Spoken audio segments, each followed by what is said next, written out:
Pressure কত হলে ওষুধ খাওয়া উচিত বলে আমাদের মনে হয়?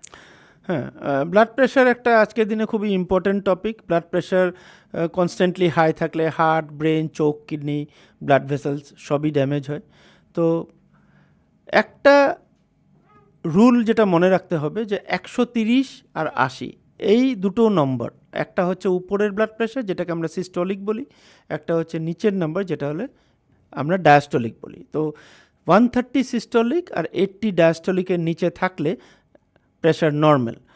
কারো যদি 140 বা 140/90 বেশি ব্লাড প্রেশার ক্রস করে, তাদের দরকার ডাক্তার দেখিয়ে ওটাকে কনফার্ম করে দরকার হলে ওষুধ স্টার্ট করা।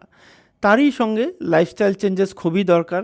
আর লাইফস্টাইল চেঞ্জেস করলে দেখা গেছে যে at least 2 to 4 millimetre mercury blood pressure কমানো যায় just by simple walking, healthy diet, stress free life, adequate sleep. এগুলো করলে ব্লাড প্রেশার কন্ট্রোলে রাখা যায়। আর কিছু ক্ষেত্রে আছে, যেমন যাদের রিস্ক ফ্যাক্টরস আছে, যেমন ডায়াবেটিস আছে, ওজন বেশি বা হার্ট অ্যাটাক হয়ে গেছে, তাদের ক্ষেত্রে আমরা আরও অ্যাগ্রেসিভ হয়ে আরও ব্লাড প্রেশারটা 130/80 নিচেই রাখতে চাই। সো 130/80 নাম্বারটা আপনার মনে রাখলেই আপনি জানবেন যে 130/80 হচ্ছে আমার ব্লাড প্রেশারের ম্যাজিক নাম্বার।